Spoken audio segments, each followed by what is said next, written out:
যারা বড় বড় কথা বলে না, তাদের বলবো যে মমতা ব্যানার্জির ছবিটা সরিয়ে দিয়ে একটা ইলেকশন জিতে দেখা। অভিষেক আমাদের সন্তান, ঠিক টাইমের সেগুলো আসবে, কিন্তু Mamata Banerjee is capable of doing everything.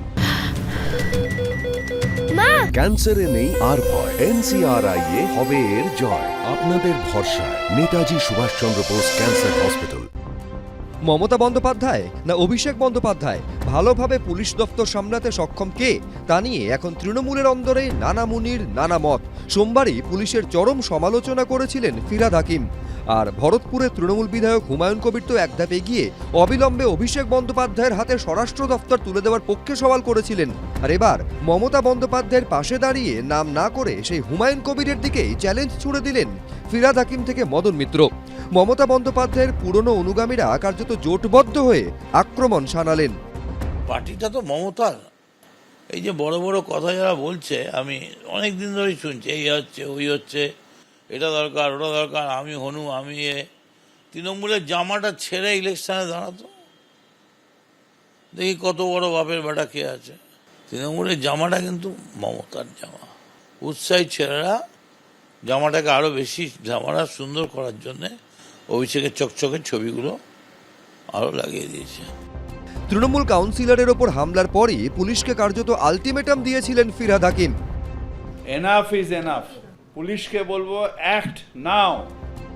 এর ফলে প্রশ্ন উঠেছিল, তাহলে কি তৃণমূলের একাংশও পুলিশ মন্ত্রী হিসাবে মমতা বন্দ্যোপাধ্যায়ের ওপর আস্থা রাখতে পারছে না? এরপরই মঙ্গলবার মুখ্যমন্ত্রীর পাশে দাঁড়িয়ে ফিরহাদ হাকিমের গলার সুর নরম।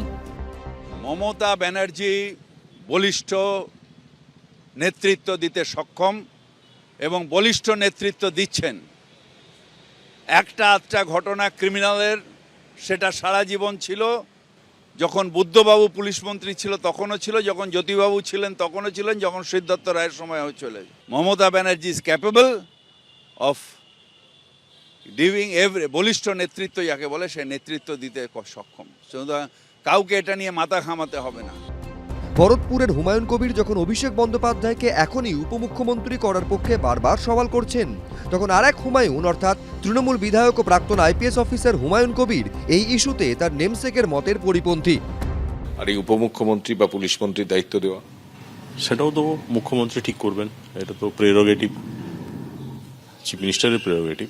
এটা তো অন্য কেউ ঠিক করতে পারবে না। কিন্তু কখন হবে সেটা আমরা বলার কেউ নেই আর কি। আপনার মনে হয় না অভিষেক বন্দ্যোপাধ্যায় পরবর্তী মুখ্যমন্ত্রী হবেন? তো নিশ্চয়ই এক সময় না এক সময়, কিন্তু সেটা কখন হবেন সেটা পার্টি ঠিক করে দেবে। মমতা বন্দ্যোপাধ্যায় ঠিক করে দেবেন, তখনই উনি হবেন।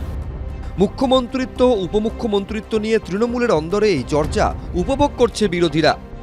তার পার্টির MLA যখন দাবি করে দিদির উপর থেকে চাপ কমানো হোক, ভাইপোকে করা হোক, তার মানে দিদি পারছেন না, তাকে রিটায়ার্ড করা হোক।